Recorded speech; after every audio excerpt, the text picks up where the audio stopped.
I don't think there was a single moment in my childhood when I wasn't gently reminded that I came second. Not in a dramatic way, no family meeting where they spelled it out for me. Just a slow, quiet drip. 1,000 tiny instructions, glances, decisions that all whispered the same truth. My younger sister Brooke was the one who needed more. More attention, more understanding, more forgiveness. And I was the one expected to give it. If she broke something of mine, my mother Diane would look at me and sigh. "She's younger, Catherine. Just let it go." If Brooke threw a fit over a toy I was using, Diane wouldn't scold her. She'd turn to me almost gently and say, "You know how she gets. Just let her have it." Even when I didn't want to, I did, because I was older, because I knew better, because they made sure I understood that Brooke's emotions mattered more than fairness. It didn't happen all at once. That's the thing I need people to understand. It wasn't one massive betrayal. It was the slow, careful construction of a world where my needs were always optional. The pattern started early and never changed. It just grew more complicated as we grew older. What began as toys and tantrums turned into expectations and rules that were never equally applied. I wasn't just the older sister, I was the buffer, the fixer, the one who could take it. And in that quiet, daily sacrifice, I started to disappear. I never screamed about it. I didn't rebel or throw things or demand to be seen. I adjusted. I learned to move around Brooke's moods like she was a force of nature. I learned how to offer silence when I wanted to speak, how to give in before it became a fight, how to smile when I didn't win.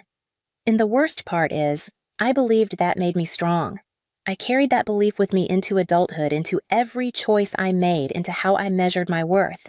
That if I could just keep things calm, carry the weight without complaint, they'd see me differently.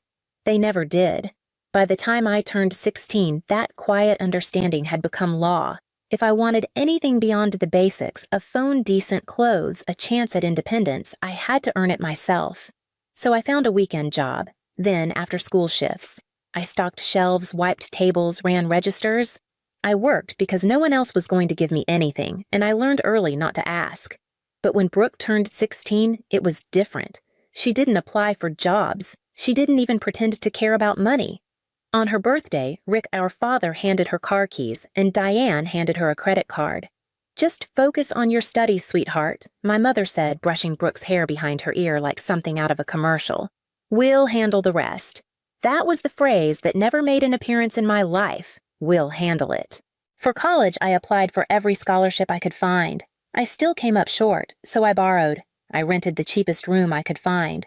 I ate boxed pasta 5 nights a week and worked 2 part-time jobs just to stay afloat.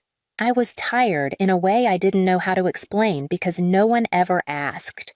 Brooke, meanwhile, got into a private university. Not just tuition, but housing, groceries, utilities. Everything was covered by Diane and Rick. She lived in a sunny off-campus apartment with white curtains and a balcony, and never once had to skip a class because she was working a double. And when I asked Diane about it just once, gently her response was calm and simple. "Brooke isn't as strong as you, Catherine. She needs more support." That line was the spine of their logic, the foundation for every unequal choice. It didn't matter how much I struggled. What mattered was that I could survive it. And I did. That was the problem. When Brooke ran out of money, they bailed her out. When she totaled her car, they replaced it. When she maxed out her credit card buying things she didn't need, Rick paid it without even frowning. When I was hit with a surprise medical bill, urgent, terrifying, I called home heart-pounding, thinking maybe just this once. Diane sighed and said, "I wish we could help, honey, but things are tight right now. You'll figure it out." I always figured it out, and they always let me. Eventually, I stopped asking, not just for help but for attention, for care, for acknowledgement. I stopped expecting to be anyone worth worrying about. And somehow, that made things easier for them. When Dan Myers proposed, I didn't cry. I laughed. Not because I didn't care, but because I hadn't expected anyone to choose me with that kind of certainty.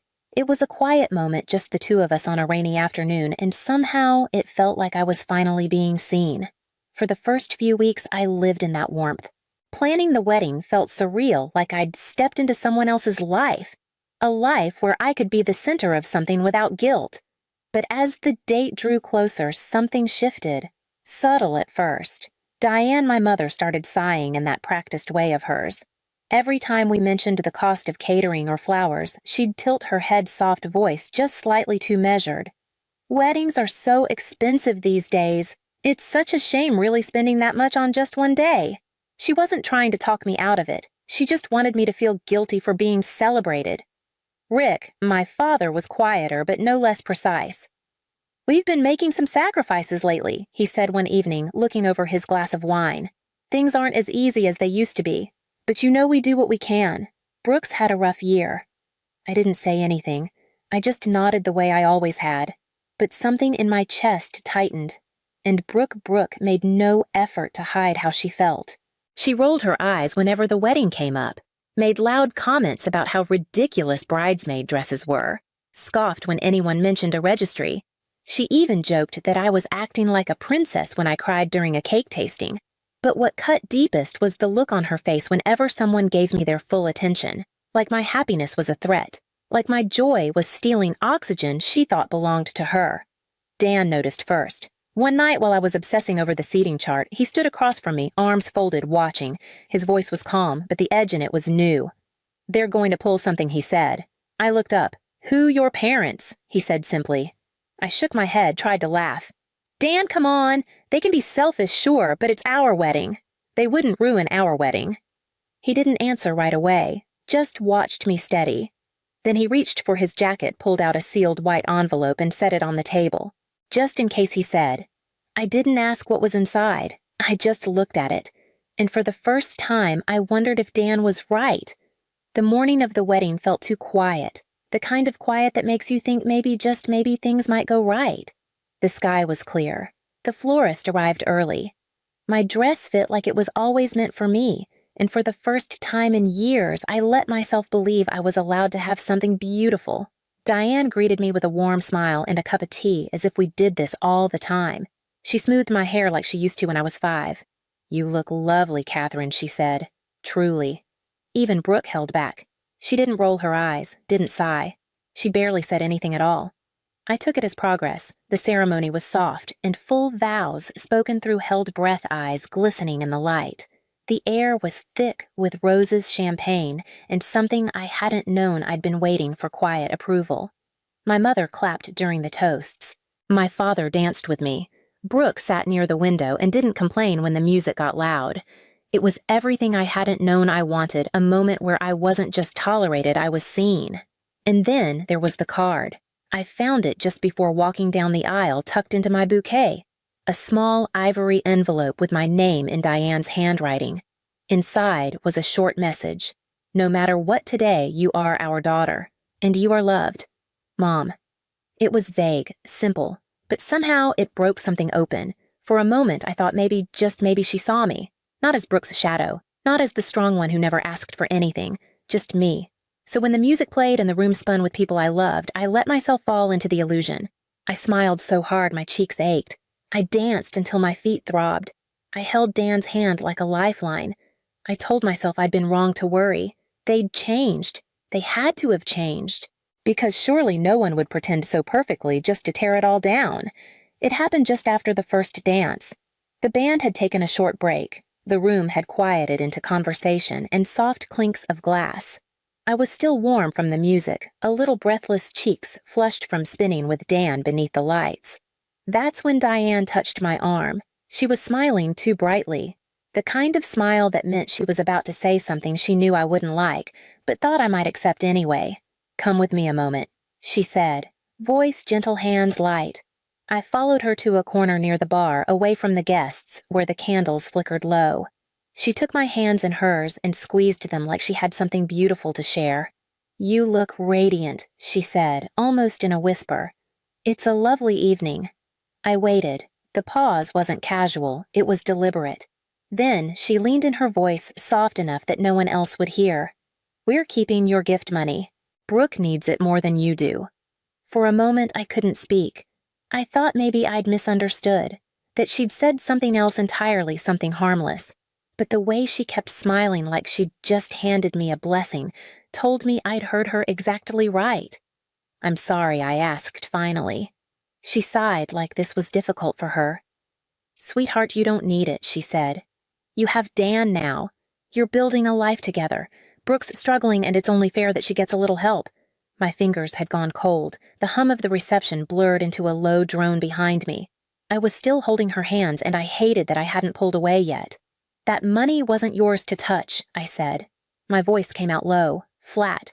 Diane blinked just once. Her smile didn't drop, but something in it tightened. We're your parents, she said like that explained everything. In this family, we help each other. That was when I understood. This wasn't a misunderstanding. This wasn't temporary blindness or a lapse in judgment. This was exactly what she believed, that I was a resource to be tapped, that Brooke's needs would always outweigh my own. And even here, even on my wedding day, my joy, my celebration, my moment, she still expected me to hand it over, just like I always had. I didn't know he was standing behind me until I heard his voice. It was quiet, measured, but there was something in it that made the air go still. Good thing we planned for this, Dan said. I turned. He was calm, hands in his pockets, eyes steady on Diane. Not angry, not surprised, just ready. Her smile faltered just slightly. What do you mean, she asked, still holding on to her expression like it might shield her. Dan didn't answer right away. Instead, he reached into his jacket and pulled out the envelope. The one he'd given me weeks ago, the one I hadn't opened. He held it between two fingers and extended it to her like an offering. Go ahead, he said. Open it. Rick had joined us now. He stood just behind Diane, arms crossed, jaw tight. His eyes narrowed at Dan like he was sizing him up, but said nothing. Diane hesitated, then took the envelope with carefully practiced grace. She slid a nail beneath the flap and pulled out a stack of papers. I watched her scan the first page. Her hands didn't shake, not yet, but I saw the stillness in her face, the tightening around her mouth, the way her breath caught halfway through the second paragraph. Rick leaned in to read over her shoulder. I saw his brow crease. What the hell is this? He asked. Dan's voice didn't rise. It didn't need to. It's a notarized legal declaration, he said. Signed 3 weeks ago. It states that all wedding gifts, monetary or otherwise, are legally the property of Catherine and me. Diane blinked. Dan continued. Any attempt to withhold, redirect, or access those funds without our consent constitutes theft and will be prosecuted. The silence after that was thick enough to choke on. Diane looked at me now, not with sweetness, not with that gentle condescension, but with a flicker of something I hadn't seen in her before. Uncertainty. You wouldn't take us to court, she said, barely above a whisper. We're family. Dan smiled, small, controlled. Oh, I would, he said. And he would.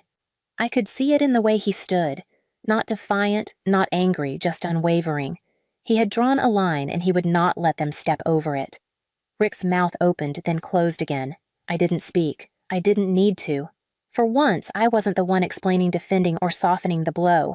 I just stood beside my husband and let them sit with the reality they'd never expected, that they had pushed too far, and that someone was finally pushing back. The silence didn't last long. Brooke stepped forward, her heels clicking too sharply against the floor. Her face was flushed lips, tight eyes wide with disbelief. She looked between the envelope in Diane's hand and the unreadable expression on Dan's face. Then she cracked. This isn't fair! She shouted, her voice sharp enough to cut glass. You're married now, Kate. You don't even need that money. You have a husband, a future everything, and I have nothing. Her voice rose higher with every word, each sentence more breathless than the last. I'm struggling, and you don't even care. I didn't answer. I just watched her, and for the first time, I didn't feel anger. I didn't feel shock. I felt something colder, because in that moment it hit me she meant it. She wasn't lashing out. She wasn't being manipulative. She wasn't throwing a tantrum to get her way. She truly deeply believed that she had a right to what was mine, to the money, to the moment, to anything I had that she didn't, because that's how it had always been. Her pain, real or imagined, mattered more than my boundaries. Her struggle, self-inflicted or not, was always more urgent than my stability. I'd spent years hoping she'd grow out of it, that one day she'd wake up and realize she wasn't the center of the universe, that she'd stop asking, that she'd finally learn to carry her own weight. But as I watched her now, shoulders trembling, fists, clenched, tears streaking her face like a child denied dessert, I knew the truth. She was never going to change, and I was done waiting for her to. Rick stepped forward so fast it startled even Diane. His face was red, his mouth-tight eyes hard as stone. For a moment he looked like he might explode not just with anger but with something deeper, something wounded. "I have never been so ashamed of you," he spat. "Not in my life. I didn't move. I didn't flinch, didn't fold, didn't look away." I met his eyes, steady calm, the way I had never dared to before, and let his words hang in the air like smoke that no longer choked me. The shame he was trying to hand me didn't fit anymore. I didn't say it out loud, but the silence between us said enough. You don't get to be ashamed of the daughter you never protected. Dan took a step closer, his voice low but sharp like a blade that didn't need to be lifted to draw blood. "If you try to take 1 cent from us," he said, "we will see you in court." There was no heat in his voice, no anger, just certainty. And that's what made it land. Diane's lips parted like she might say something, but no words came. Brooke let out a frustrated sob behind her, but no one turned to her now. Even Rick said nothing more, because for the first time they understood the math had changed. There would be no pleading, no compromise, no playing on guilt or history or the 1,000 quiet ways they'd trained me to fold. There was only a daughter who didn't need their approval, a husband who would stand beside her, and a line they would not cross again. We walked away without a word. The music behind us had picked up again, strings and soft laughter trying to fill the space that had cracked wide open. But to me, the hall felt hushed, as if the air itself knew something had shifted.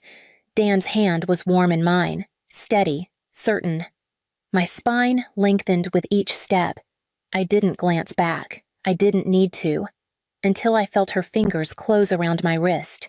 The grip was too familiar, tight, but trembling. "Catherine."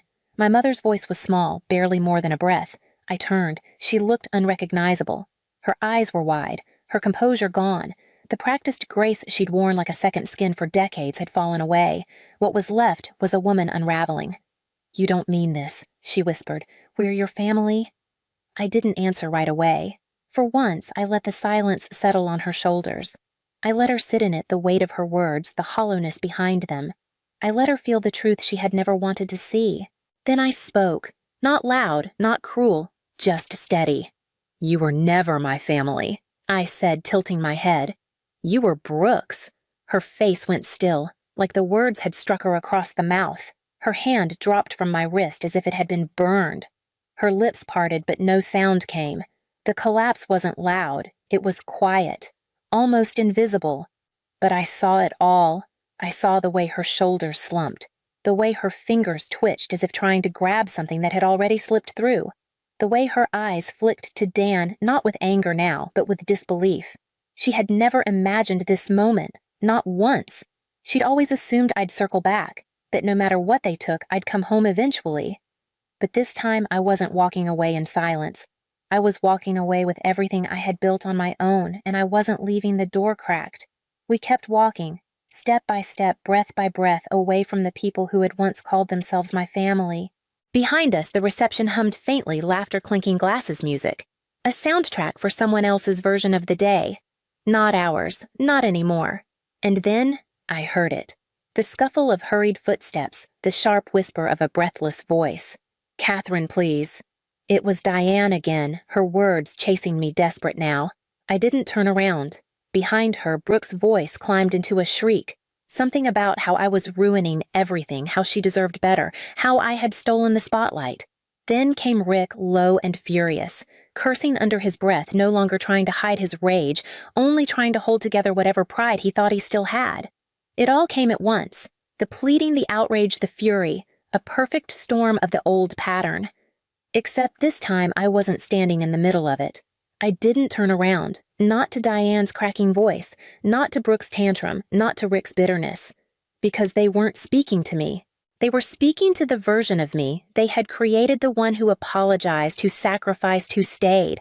But she didn't exist anymore.